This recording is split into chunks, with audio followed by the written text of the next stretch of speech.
সমুদ্র সৈকতে যেদিকে চোখ যায় শুধু মানুষ আর মানুষ। বালিয়াড়ি থেকে শুরু করে নোনাজল, সবখানে কানায় কানায় পূর্ণ। ঈদের ছুটি কাটাতে বিশ্বের অন্যতম দীর্ঘ সমুদ্র সৈকতে ছুটে এসেছেন তারা।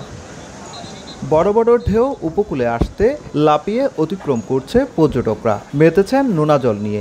একই সঙ্গে বালিয়াড়িতে ব্যস্ত ছবি কিংবা সেলফি তুলতে। উপভোগ করতেছি, অনেক ভালো লাগছে। ঈদের সময় এসে খুব রিল্যাক্স ফিল করতেছি। বাচ্চা নিয়ে আসছি আমরা ঘুরতে, খুব ভালোই লাগতেছে আমাদের। ঈদের ছুটি আর বেশি সময় নাই, আসলাম ঘুরতে। কর্মরত ব্যস্ততা আসা যাওয়া হয় না, প্রকৃতি ঘোরা ভালো, উপভোগ করা ভালো করতেছি।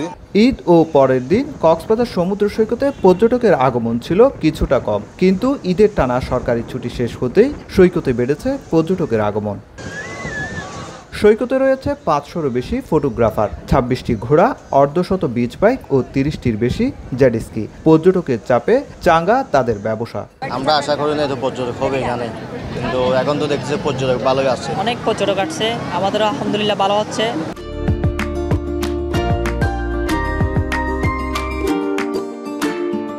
এদিকে উত্তাল সমুদ্র স্নানে বিশেষ সতর্কতা অবলম্বন করছে লাইফগার্ড কর্মীরা। সব জায়গা থেকে চলছে বিশেষ নজরদারি। কেউ যেন ডুবে না যায়, কেউ যেন পানিতে তলিয়ে না যায় এবং কাউকে যেন রেস্কিউ করা না লাগে। সেই ক্ষেত্রে আমরা পানিতে আমাদের একটা টিম রাখছি, উপরে একটা টিম আমাদের বহর রয়েছে এবং আমাদের যে ওয়াচ টাওয়ারগুলো আছে, আমরা যে ওয়াচ টাওয়ারগুলো বাড়ানো হয়েছে, আমাদের ওয়াচ টাওয়ার আমরা প্রপার পর্যবেক্ষণ করতেছি।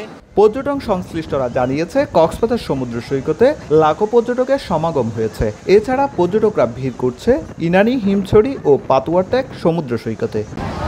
একদিকে সাগর, অন্যদিকে মানুষের ঢল, দুয়ে মিলে সাগর তীরে চলছে আনন্দ আর হৈহুল্লোড়। আর তাদের নিরাপত্তায় সর্বোচ্চ সজাগ রয়েছে ট্যুরিস্ট পুলিশ ও জেলা প্রশাসন। সুজাউদ্দিন রুবেল, সময় সংবাদ, কক্সবাজার।